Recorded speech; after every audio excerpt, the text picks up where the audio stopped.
Baiklah,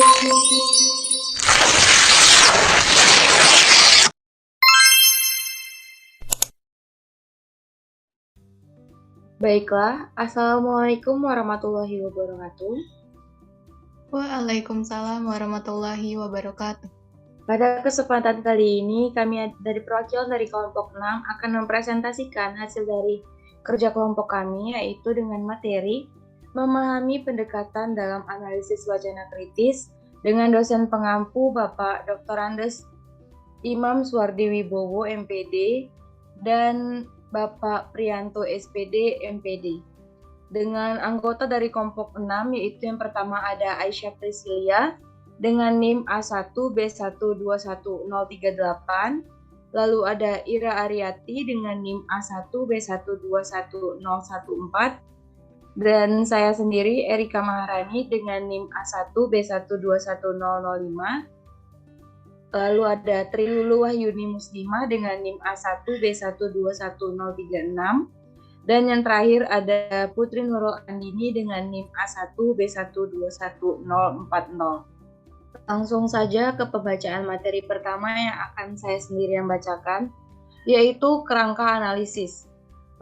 Menurut Roger Fowler, mode analisis dibagi menjadi dua hal, yaitu kosakata. Kosakata adalah penanda, bukan hanya penanda atau identitas, tetapi dihubungkan dengan ideologi tertentu, makna apa yang ingin dikomunikasikan kepada khalayak. Kosakata sendiri dibagi menjadi 4. Yang pertama adalah membuat klasifikasi. Yang kedua, kosakata membatasi pandangan. Yang ketiga, kosakata pertarungan wacana. Yang keempat ada kosakata marginalisasi. Lalu yang kedua ada tata bahasa, bagaimana pola pengaturan, penggabungan, penyusunan tersebut menimbulkan efek tertentu yang terbagi menjadi dua. Yang pertama, efek bentuk kalimat pasif, menghilangkan pelaku, dan yang kedua, efek nominalisasi, yaitu penghilang pelaku. Slide selanjutnya. Kerangka analisis Van Leeuwen dengan tingkat eksklusi, dan yang ingin dilihat adalah apa ada aktor yang dihilangkan atau disembunyikan dalam pemberitaan. Bagaimana strategi yang dilakukan untuk menyembunyikan atau menghilangkan aktor tersebut. Inklusinya yang ingin dilihat dari aktor sosial yang disebut dalam berita, bagaimana mereka ditampilkan dengan strategi apa permarginalan atau pengucilan itu dilakukan. Baik, kepada anggota kelompok 6 yang akan melanjutkan materi, saya persilahkan.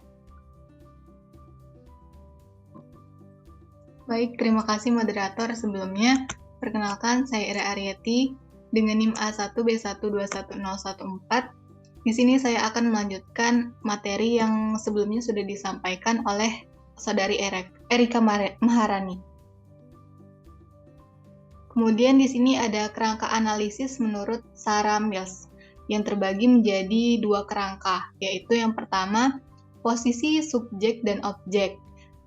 Yang dianalisis di sini yaitu bagaimana peristiwa dilihat dari kacamata siapa peristiwa itu dilihat, kemudian siapa yang diposisikan sebagai penceritaan ataupun subjek, dan siapa yang menjadi objek yang diceritakan. Kemudian apakah masing-masing aktor dan kelompok sosial mempunyai kesempatan untuk menampilkan dirinya sendiri. Lanjut, gagasan ataukah kehadirannya, gagasannya ditampilkan oleh kelompok ataupun orang lain. Kemudian, kerangka yang kedua yaitu posisi penulis dan pembaca.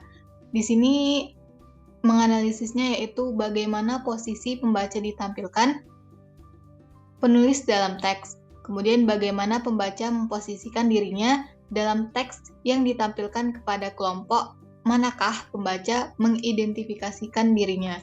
Baik, terima kasih Ira atas pembacaan materinya. Selanjutnya kepada anggota kelompok 6 Yang akan melanjutkan materi, saya persilakan.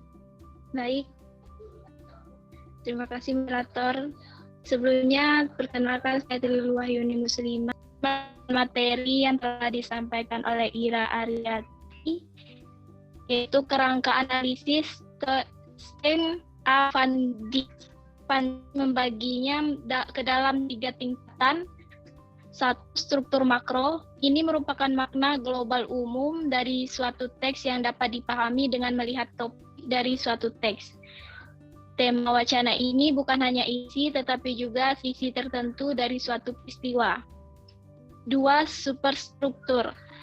Kerangka suatu teks, bagaimana struktur dan elemen wacana itu disusun dalam teks secara utuh. 3. Struktur mikro. Adalah makna wacana yang dapat diamati dengan menganalisa kata, kalimat, proposisi, anak kalimat, parafrase yang dipakai, dan sebagainya. Baik, hanya itu saya kembalikan ke moderator.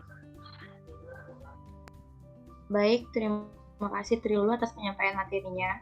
Kepada anggota kelompok 6 yang akan menyampaikan materi yang ketiga, saya persilakan.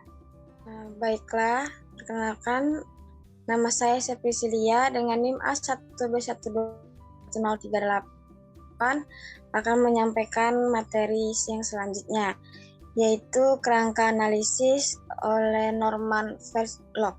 Norman Veslock atau Badara 2012 halaman 26 mengemukakan bahwa wacana merupakan sebuah praktik sosial dan wacana ke dalam tingkat dimensi, yaitu teks, discourse practice, dan social practice.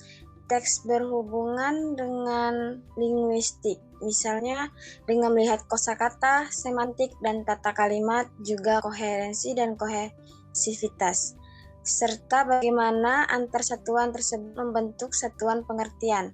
Discourse practice merupakan dimensi yang berhubungan dengan proses produksi dan konsumsi teks, misalnya pola kerja, bagan kerja, dan rutinitas saat menghasilkan berita. Social practice, dimensi yang berhubungan dengan konteks di luar teks, misalnya konteks situasi atau konteks dari media dalam hubungannya dengan masyarakat atau budaya politik tertentu. Baik, yang bisa moderator. Kerangka wacana menurut Ruth Woodcock. Rumusan prosedur analisis wacana kritis model Woodcock atau DHA dilakukan secara 3 dimensi. Yang pertama, menentukan konten atau topik yang spesifik dari sebuah wacana yang spesifik.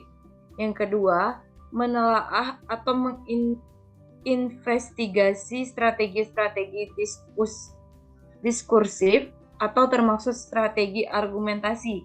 Yang ketiga, menganalisis realisasi makna-makna bahasaan yang tertulis dan spesifik, juga makna-makna kebahasaan dalam konteks tertentu. Sekian dari presentasi dari kelompok 6. Saya selaku moderator mohon maaf apabila ada kesalahan kata. Saya akhiri dengan wassalamualaikum warahmatullahi wabarakatuh. Waalaikumsalam warahmatullahi wabarakatuh. Warahmatullahi wabarakatuh.